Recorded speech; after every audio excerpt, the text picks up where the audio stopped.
अस्सलाम वालेकुम। आज का मेरा टॉपिक है 12 universal laws, the 12 immutable laws, ना तब्दील होने वाले लॉज। जिस तरह के आप सब लोग जो लॉ ऑफ अट्रैक्शन से काफ़ी वाकफियत रखते हैं और उसकी फेमिलियरिटी की वजह से बहुत ज़्यादा लोगों ने अपने लाइफ में चेंज लाए, और इसके अलावा भी जो 11 और लॉज हैं उसके बारे में भी जानना चाहिए। जो लॉ ऑफ अट्रैक्शन है, the best selling movie the secret, उस पे लोगों ने बिलीव किया और उसके ऊपर जो काम करके अपने अंदर ट्रांसफॉर्मेशन लाई और अपनी लाइफ में मिराकल चेंजेस लाई, और लॉ ऑफ अट्रैक्शंस के रूल्स को अप्लाई करके अपने अंदर वो सक्सेस हासिल की, अपने गोल हासिल किए जो वो हासिल करना चाहते थे। लॉ ऑफ अट्रैक्शन में एनएलपी के जो प्रोग्राम हैं वो बहुत ज़्यादा काम कर रहे हैं, और न्यूरो लिंग्विस्टिक प्रोग्रामिंग को जानकर इंसान ने अपनी ज़ात के ऊपर बहुत ज़्यादा काम किया, अपने माइंड को रीप्रोग्राम करके। तो अपने जो अल्लाह ताला ने पूरा पोटेंशियल इंसान को दिया, उस पोटेंशियल को यूटिलाइज़ किया। तो ये जो लाज हैं ये तो एशियंट टाइम से ही लोगों को इन चीज़ों का जो है ना वो इल्म था, फिलोसफर्स को, कुछ इजिप्शियंस हैं उनको, और कुछ जो साइंटिस्ट हैं उन साइंटिस्ट ने फिज़िक्स के ऊपर काम किया, और जो फिज़िक्स के लाज उन्होंने जाने।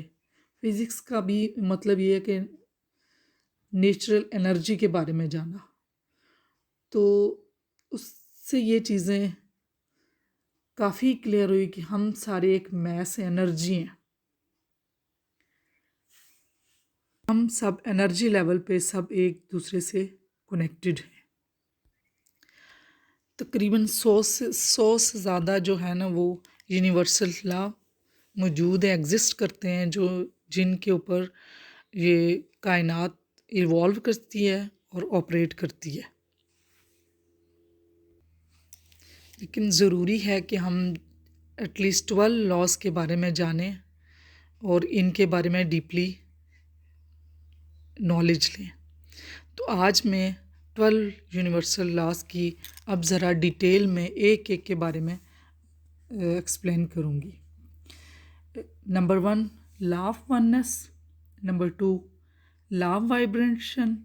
Number 3, law of action. Number 4, law of correspondence. Number 5, law of cause and effect. Number 6, law of attraction. Number 7, law of perpetual transmutation of energy. Number 8, law of compensation. Number 9, law of relativity. Number 10, law of polarity. Number 11, law of rhythm. Number 12, law of gender. Number 1, law of oneness. इसका मतलब है कि हम energy level पे सब एक ही हैं। जो एनर्जी एटम लेवल पे जब बात की जाए तो सब जो कायनात में चीज़ें बनी हैं, जितनी भी अल्लाह ताला ने नेचर में मखलूक बनाई है, जितनी भी कायनात में चीज़ें हैं, वो सब के सब एनर्जी लेवल पर एक दूसरे के साथ कनेक्टेड है। तो इस लॉ के तहत हम जब किसी के लिए गलत सोचते हैं या गलत बात करते हैं, तो इसका मतलब है कि वो अल्टीमेटली हम अपने लिए करते हैं। तो इसलिए जब हम किसी के लिए बात करें या किसी की गॉसिप्स करें या किसी का डिसरिस्पेक्ट करें या किसी के बारे में गलत सोचें, तो उसका मतलब ये है कि वो अल्टीमेटली हमें खुद अपनी ज़िंदगी में वही चीज़ मिलनी है। तो इससे इससे हमने ये सीखा कि हमें दूसरों के लिए भी जो है ना एक अच्छी सोच और अच्छी रिस्पेक्ट रखनी चाहिए, क्योंकि जो हम दूसरों के लिए सोचेंगे, जो दूसरों के लिए करेंगे, वो अल्टीमेटली हमारी अपनी ज़िंदगी में वही चीज़ें अट्रैक्ट करेंगी, आएंगी। नंबर 2 है लॉ ऑफ वाइब्रेशन, हर चीज़ में एक वाइब्रेशन होती है और वाइब्रेशन जो है वो एनर्जी है। हम अगर एक किसी सॉलिड ऑब्जेक्ट को देखें या अपने आप को देखें किसी एक पावरफुल माइक्रोस्कोप के अंदर, तो हम ये देखेंगे कि हर जो चीज़ बनी हुई है वो एक एटम से बनी है, और ये जो एटम है ये वाइब्रेट करते हैं, और ये वाइब्रेशन जो है वो एक उस वाइब्रेशन की एक एनर्जी होती है, फ्रीक्वेंसी होती है, और जो फ्रीक्वेंसी है वो एक एनर्जी फील्ड क्रिएट करता है। तो जो एनर्जी फील्ड है तो उसमें जो एक बॉल बनता है, ये एक या सर्कल बनता है, तो सर्कल में एक जिस तरह से पूरे एक सर्कल में एक चीज़ें घूम रही हैं, तो इस तरीके से जो वाइब्रेशन होती हैं तो वो वाइब्रेशन निकलती हैं। तो जब भी हमें कोई चीज़ हासिल करनी है तो हमारी एनर्जी जो वाइब्रेशन लेवल है, जो हमारा फ्रीक्वेंसी लेवल है, जब दूसरी उस इन चीज़ों से मैच कर जाएगा तो वो चीज़ें हमें अचीव करने में आसानी हो जाएगी और जल्दी अचीव होंगी। तो ये चीज़ अगर हमें समझ आए तो मेरे ख्याल से जिस तरह से आर्टिफिशियल इंटेलिजेंस की चीज़ें हैं, जिस तरह से फ़ोन है, तो ये सब फ्रीक्वेंसी और वाइब्रेशन लेवल पे होती हैं। तो ये लॉ भी मेरे ख्याल से जो लोग फ़िज़िक्स ज़्यादा जिनका इंटरेस्ट है उनको बड़ी अच्छी तरह से ये बात समझ आ जाएगी कि ये लॉ किस तरह काम करता है।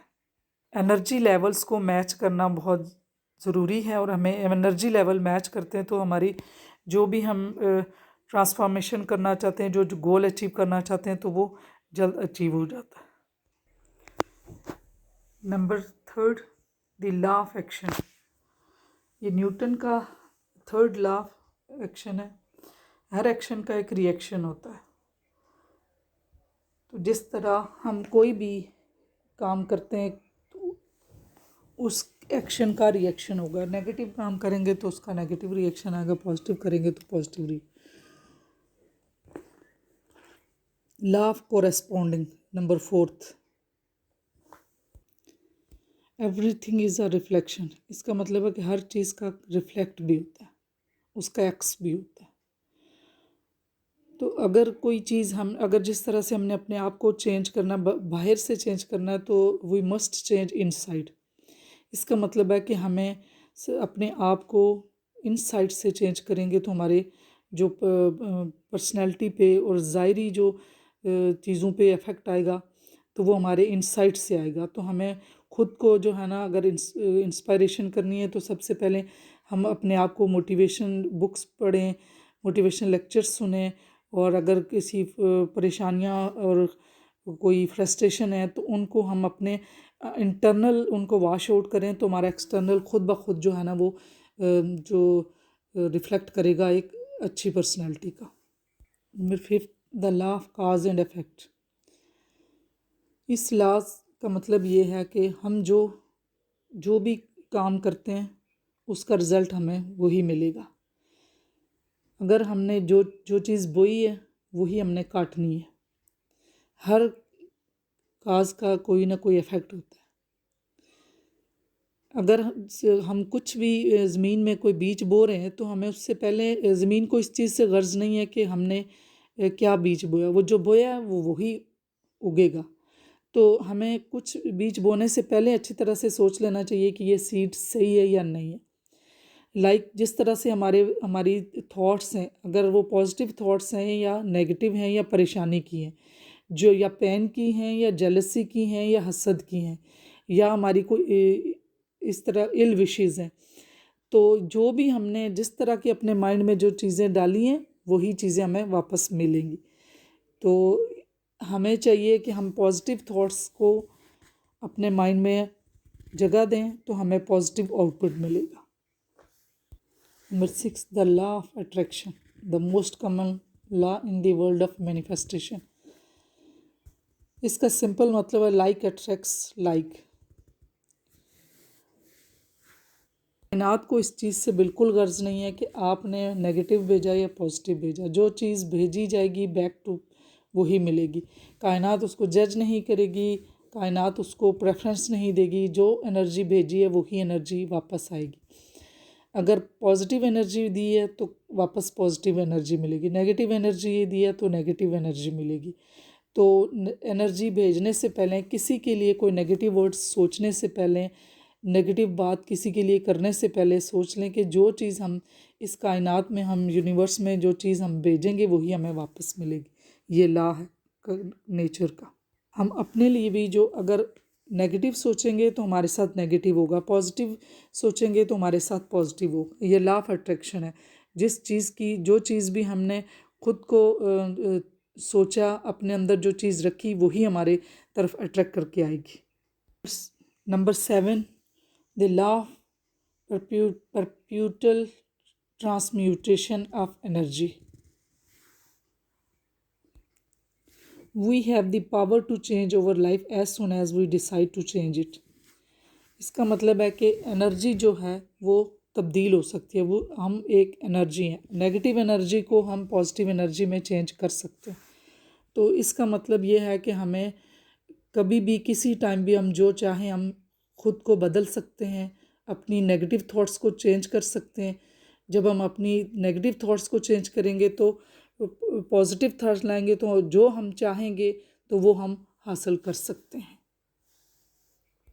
इस लॉ से ये लॉ हमें ये बताता है, यूनिवर्स का जो ये लॉ है, कि जो हाई वाइब्रेशनल एनर्जी है वो लो वाइब्रेशनल एनर्जी को कंज्यूम कर सकती है। तो फिर हमें इन चीज़ों से परेशान नहीं होना चाहिए कि हम कभी ख़ुद को बदल नहीं सकते। किसी टाइम पे भी, किसी वक्त पे भी हम खुद को चेंज कर सकते हैं। Number 8, the law of compensation. ये भी law of cause and effect से मिलता जुलता है। ये भी रेफ़र करता है कि जो हम रिसीव करते हैं, जो जितना हम एफर्ट डालते हैं किसी भी काम में, या जो भी हम जितनी मेहनत करते हैं उसका उतना ही रिवार्ड मिलता है, और उतनी ही चीज़ें, और उससे हमारी एक्सपेक्टेशंस उससे कम हों या ज़्यादा हों, जितना हमने एफर्ट डाली होगी उतना ही हमें मिलेगा। तो ये लॉ भी जो है ना वो काज एंड इफेक्ट की तरह ही काम करता है। अब हम काम कम करें और एक्सपेक्टेशन हम ज़्यादा की रखें तो ऐसा नहीं हो सकता। जितना हमने स्पिरिचुअली, जितना हमने एफर्ट की होगी, जितना हमने ख़ुद को इन कामों में लगाया होगा और जितना टाइम दिया है, तो हम उसकी रिवार्ड के लिए ज़्यादा एक्सपेक्टेशन रखें, ऐसा नहीं। जो जितना हमने एफर्ट डाली है उतना ही हमें रिज़ल्ट मिलेगा। ये लॉ है, law of compensation. Number 9, the law of relativity. इस life is always happening for us and not to us. इसका मतलब है कि लाइफ में जो भी चैलेंजेस हमारे साथ आते हैं, वो चैलेंजेस कितने मुश्किल हैं वो फॉर एवर के लिए नहीं है। ये जो चैलेंजेस हमारे साथ आते हैं तो वो चैलेंजेस हमें स्ट्रॉन्गर करने के लिए आते हैं, बेटर करने के लिए आते हैं। तो वो कोई भी चीज़ हमेशा रहने वाले के लिए नहीं होती। अगर किसी एक चीज़ का एंड अच्छा है तो डेफिनेटली उसका बुरा, अगर किसी चीज़ कोई एक बुरा एंड है तो उसका अच्छा भी है। अगर कोई बुराई पीक पे है तो डेफिनेटली उसकी अच्छाई भी पीक पे है। तो हमें अगर कोई बुराई नज़र आती है तो चीज़ों में हमें अच्छाई भी देखनी चाहिए, क्योंकि ये दोनों एंड्स हैं। ये रिलेटिविटी का लॉ है। ये हमें समझना चाहिए कि कुदरत का कानून है कि अगर कोई मुश्किल, कोई चैलेंजेस भी हैं तो वो एक वक्त के लिए हैं और एक टाइम के लिए हैं। हर चीज़ का अच्छाई भी है और बुराई भी है। तो हमें दोनों पहलुओं को अंडरस्टैंड करना चाहिए और इन किसी भी हालात में परेशान और घबराना नहीं चाहिए, क्योंकि हर रात के बाद सुबह होती है और सुबह के बाद रात होती है। Number 10, the law of polarity. Universe ने हर चीज़, हर एक का अपोजिट पोल बनाया। जिस तरह से खुशी है तो उसकी गमी भी है, लाइट है तो अंधेरा भी है, अगर ऊपर है तो अप है तो डाउन भी है, इस तरह फ्रस्ट्रेटेड है तो हैप्पी भी है। हर चीज़ जो है उसका अपोजिट जो है ना एग्जिस्ट करता है। अल्लाह ताला ने ये दोनों चीज़ें इसीलिए ये लॉ ऑफ पोलैरिटी बनाया कि अगर इंसान के पास सिर्फ खुशी होती, उसने गमी को फेस ही नहीं किया होता, उसने गमी को देखा ही नहीं, तो उसको खुशी की वो वैल्यू नहीं पता होती। तो ये दोनों चीज़ें, गम और खुशी अल्लाह ताला ने बराबर दी। हर चीज़ का अल्लाह ताला ने पेयर किया है और उसका दूसरा पोल भी दिया है। एक एंड अगर खुशी है तो दूसरा एंड गमी है। तो हमें इन चीज़ों को जब समझ जाएंगे तो हमें लाइफ में जो अप्स एंड डाउन्स आते हैं और जो कभी खुशी होती है तो हम ये भूल जाते हैं कि कभी हम अल्लाह ताला ने जो है ना, खुशी जब गमी होती है तो हम ये भूल जाते हैं कि खुदा ने कभी हमें खुशी भी दी थी। तो ये जब दोनों चीज़ों का वजूद है तो हमें दोनों चीज़ों को सब्र के साथ, एक टाइम के साथ उसको फेस करके ओवर करना चाहिए। क्या खुशी हम खुद ही फेस करेंगे और हमारे से की जो गमी है वो किसने करनी। जब ये दोनों पोल हैं तो इन दोनों पोल को ये यूनिवर्सल लॉ हैं तो इनके साथ तो हमने यहाँ सरवाइव करना है। Number 11, the law of rhythm. इस रिदम को सीजनल एंड क्लासिकल भी कहते हैं। इसमें अल्लाह ताला ने, नेचर ने हमारे लिए कितना अच्छा ये सीज़न चेंज किए हैं। अगर हमारे लिए सिर्फ गर्मियाँ ही होती तो साल के 365 दिन में हम गर्मियों को ही फेस करते तो हम कितना बोर हो जाते। अल्लाह ताला ने हमारे लिए एक क्लासिकल रिदम दी है, हमारे लिए सीज़न चेंज किए हैं। उसमें हम जब चाहे काम करते हैं, जब चाहे हम रेस्ट करते हैं। तो नेचर ने हमारे लिए बहुत अच्छी चीज़ें प्रोवाइड की हमें, लेकिन हम खुद ही नेचर्स के लॉ को नहीं समझ सके। अगर इनको समझ लेंगे तो हम बहुत एक शुक्रगुजारी की और एक हैप्पीली लाइफ गुजार सकते हैं। Number 12, the law of gender.